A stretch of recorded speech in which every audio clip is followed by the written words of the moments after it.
네, 정조대왕님의 효신과 개혁 정신이 살아 숨쉬는 경기 화성병 권칠승입니다. 김동영 지사님께 질문 드리겠습니다. 지사님 혹시 느린 학습자 이런 용어를 들어보셨습니까?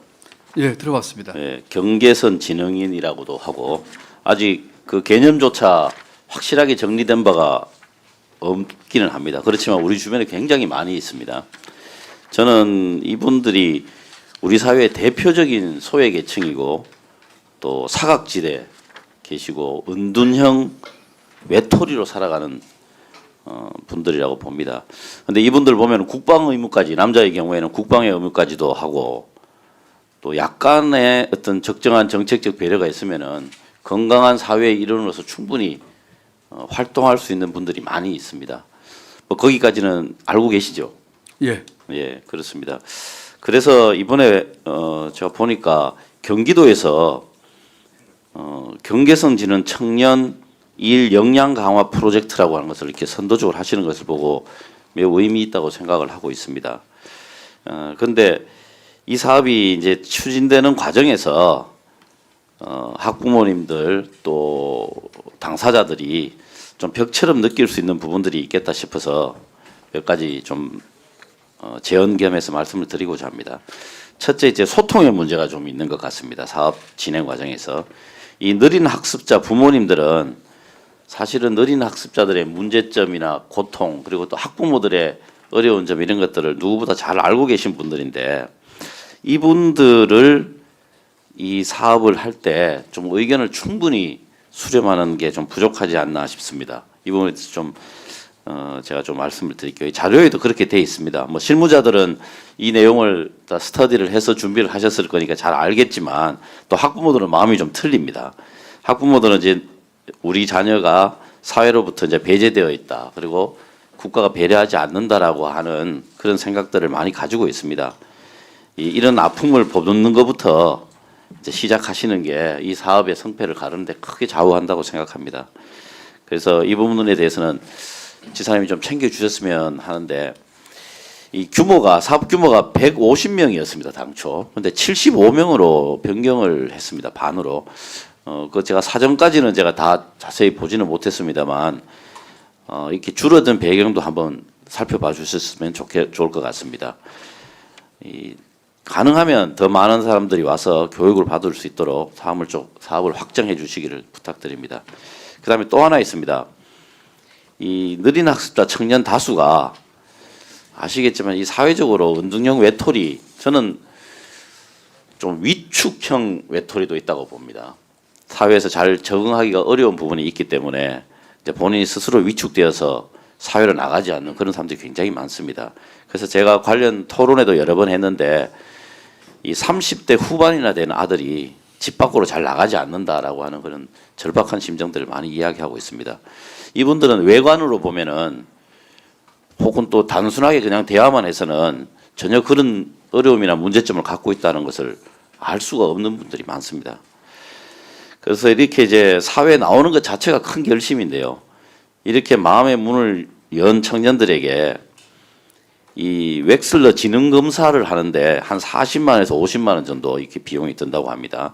그런데 이거를 스스로 부담해서 제출해라 이렇게 하고 계신데 이게 첫걸음인데 이게 장벽으로 느낄 가능성이 아주 많습니다. 그래서 지사님 이 부분에 대해서도 좀 꼭 좀 살펴봐 주시기를 부탁드립니다.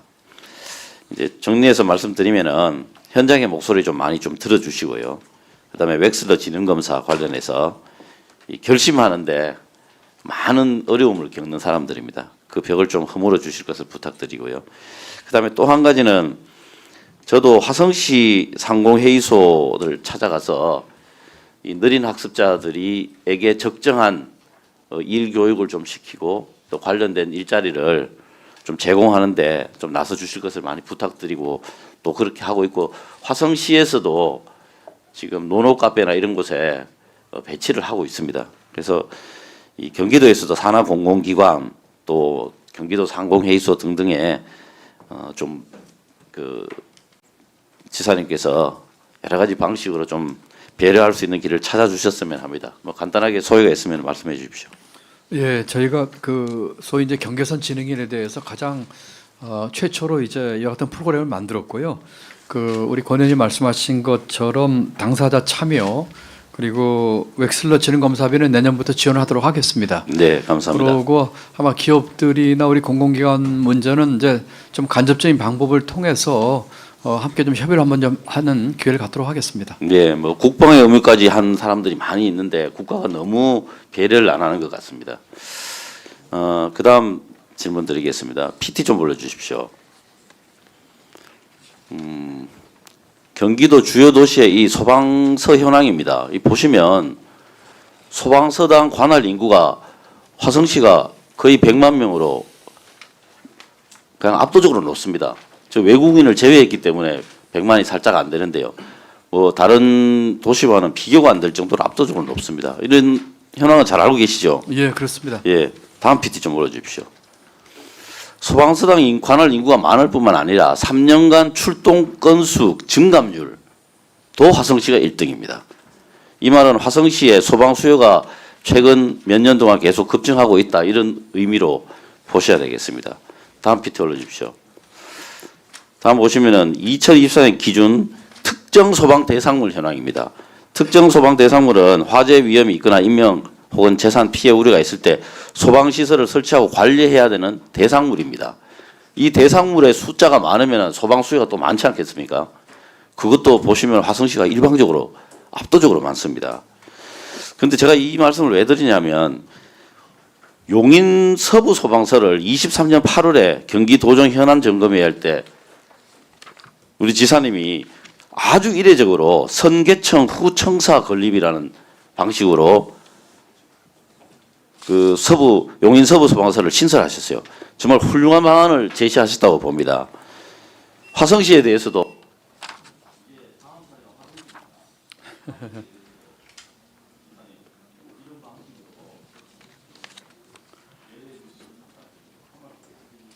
예, 그렇습니다. 그 용인 서부 소방서, 용인 화성에 이제 워낙에 이제 소방수혜가 전국에 거의 그 1등들이니까요. 그렇기 때문에 용인 서부서 청사 확보되기 전에도 이제 개청을 했고 지금 화성은 이제 동부 소방서 지금 신설 진행 중에 있습니다. 어떤 취지로 말씀하시는지 잘 알고 있기 때문에 적극적으로 저희가 추진하도록 하겠습니다. 다음 존경하는 권칠승 의원님 질의해 주시기 바랍니다. 네, 경기 화성병 권칠승입니다. 지사님, 민중기 특검 수사 관련해서 양평 공무원 사망건에 대한 이제 질의도 있었고 했는데 크게 봐서 부하 직원의 불행한 일이기 때문에 누구보다 더 안타까운 심정일 거라고 생각을 합니다. 만약에 수사 과정에서 강압이 있었다든가 뭐 불법 행위가 있었다면 당연히 법과 원칙에 따라서 엄중하게 처분돼야 된다. 뭐 그런 생각하고 계신 거죠. 그렇습니다. 예.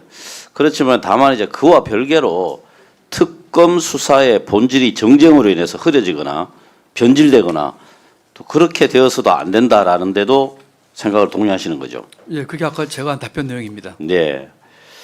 그런데 지난달 언론 보도에 보면 양평 공공지구 관련해서 하수 처리장 특혜 의혹을 제기하는 내용이 있었습니다. 이거 알고 계시죠? 예, 알고 있습니다.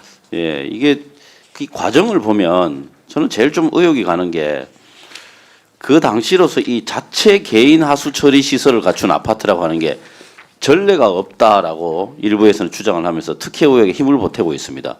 혹시 이 사실관계에 대해서는 확인을 해보셨습니까? 저희가 제가 뭐 거기까지 구체적인 내용까지는 모르지만 그 사실 확인까지 뭐 실제로 가서 하지는 않은 걸로 알고 있습니다. 네, 근데 이거는 뭐 경기도 행정력으로 확인을 해보려면 금방 해볼 수 있는 일인 것 같습니다. 그 이후에 이제 공공하수로 바뀌었더라고요. 예, 알고 있습니다. 예. 그런데 그건 4년 뒤의 일이고요. 개인 하수 처리 시설을 설치하겠다는 계획서를 낸 게 2011년 9월인데요. 이때 실제 최소한 경기도에서조차 아파트를 지으면서 자체 개인 하수 처리 시설을 갖추는 그런 아파트로 이 계획서를 제출한 그런 전례가 없고 또 승인한 전례가 없다면 이거는 엄청난 특혜 의혹이라고 볼 수밖에 없을 것 같습니다. 이 부분은 확인을 해서 저희 의원실에 좀 알려주시기 바랍니다.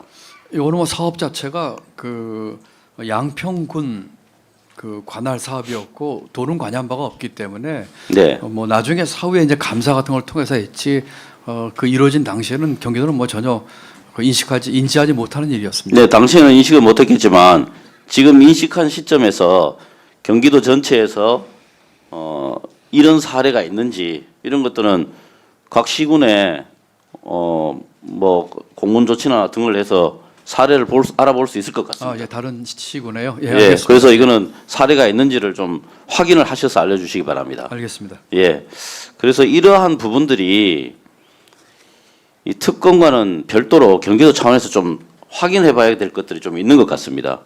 그게 뭐 감사가 될지 사실관계 조사가 될지 그거는 뭐 집행부에서 뭐 적절하게 판단을 하시고요. 그 부분에 대해서 좀 살펴보시기를 이 자리에서 부탁을 드립니다. 알겠습니다. 예. 그리고 경기도 농업기술원 있지 않습니까? 예. 네, 그게 저도 뭐 거기 여러 차례 가봤는데요.